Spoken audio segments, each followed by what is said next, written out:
Alright, what's up y'all? PTP Diecast here, and this is going to be part 2, or, well, review of my custom Cat 328 DLCR project. Now, luckily, I finished this project about 3 days ago, but you will obviously see the large time difference between part 2 and part 1.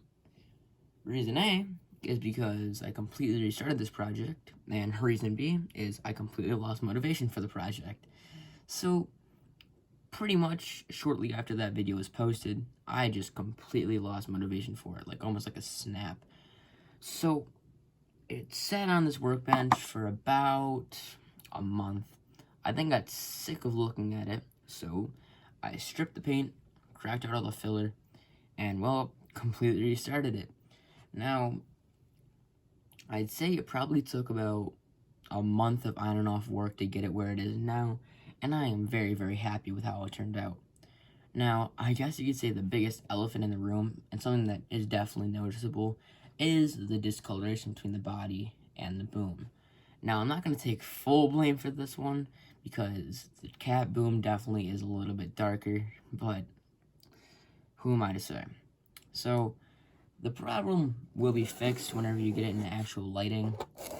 It definitely still is kind of noticeable, but it's much better whenever you get direct lighting onto it.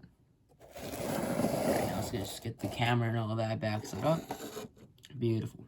Alright, so with that being said, let's just get right into the review. So, the undercarriage and tracks are what you get off of your standard Cat 335F. Now, there is a little bit of spring tension in between it, but nothing much. These are all die-cast metal, which you would expect, and it's obviously a good thing.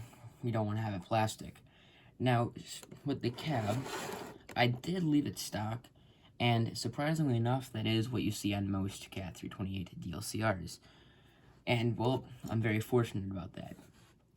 Now, obviously you will see the vents, and there was one image that I saw of the vents that had this little slant at the end. And unfortunately, I lost that image, so I have no clue where it went. But, with that being said, I was able to get it done, and I'm very, very happy with how that vent turned out. Now, it's kind of, well, disappointing, I guess you could say, because whenever I went back to look at a reference photo, whenever you type in Cat 328 DLCR, you will just see the two rectangle vents, and not the one with the slant. Now, obviously, it's a little bit of a challenge, but I'd say I did a pretty good job on it. Now, moving on to the decals, these weren't as difficult as I thought they were going to be to make. Now, I did have to do quite a bit of chopping work up for, I want to say, yeah, for the driver's side one.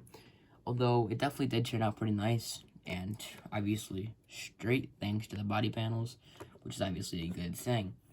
Now, I think it took probably 4 tries on just regular A4 paper before I felt comfortable to print it on the regular water slide decal paper, and, well, they definitely turned out pretty nice.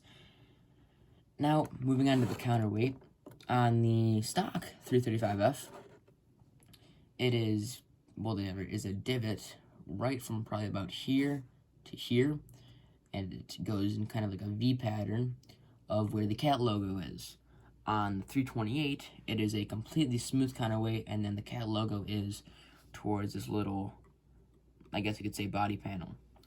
Now, all I did was just get some styrene and then just sand it all down and make it all smooth, and I'm really, really happy with how it turned out. It looks almost straight from factory, which is obviously a very good thing.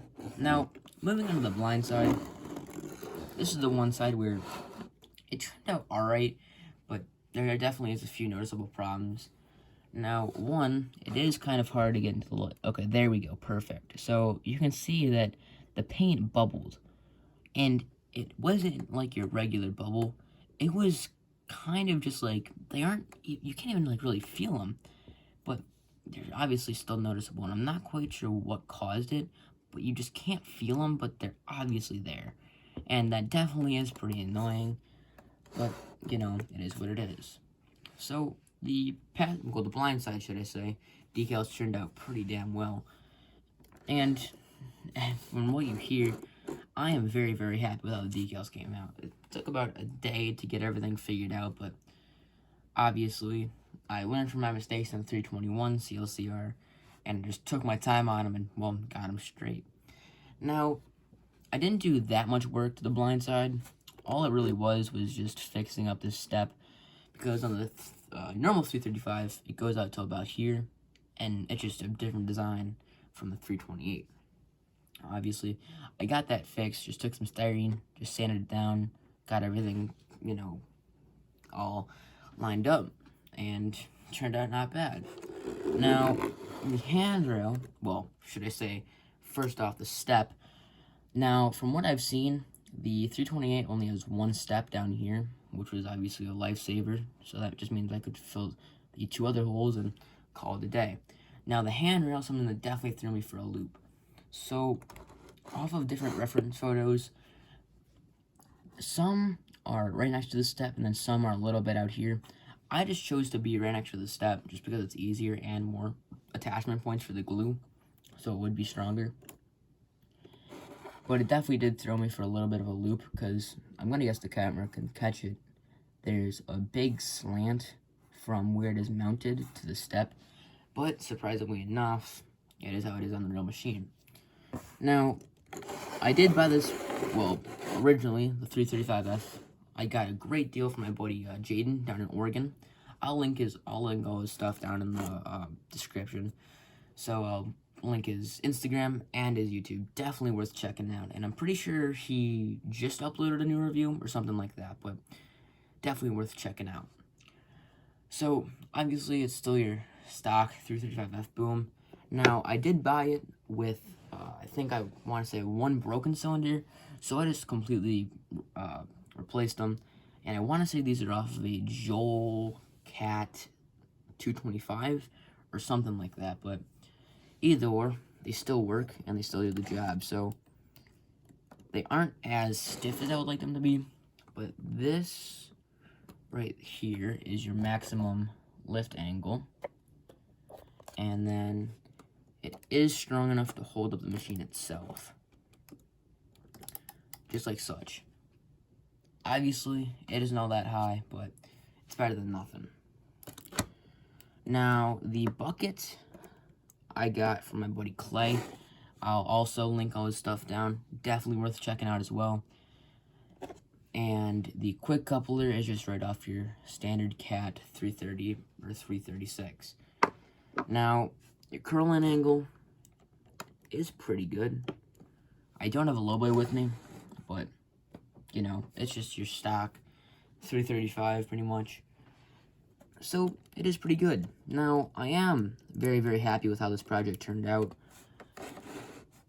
I think this probably will be the final zero-tail swing for a while until, well, I come up with another one to do. And just want to give myself a break from, well, really scratch building these large projects. Now, luckily, it wasn't the scratch build, or else I probably would have lost my mind, but hey, I'm pretty happy with how it turned out. You know, sorry for not posting part 2, but you guys will obviously understand that it doesn't take about a week just to redo this entire thing. Now, with that being said, feel free to actually comment any reviews that you would like to see. I am kind of running out of ideas. But other than that, be sure to go check out both Clay and Jaden. Definitely worth it. And, yeah. Thanks for watching, and I'll see you in the next one. Later.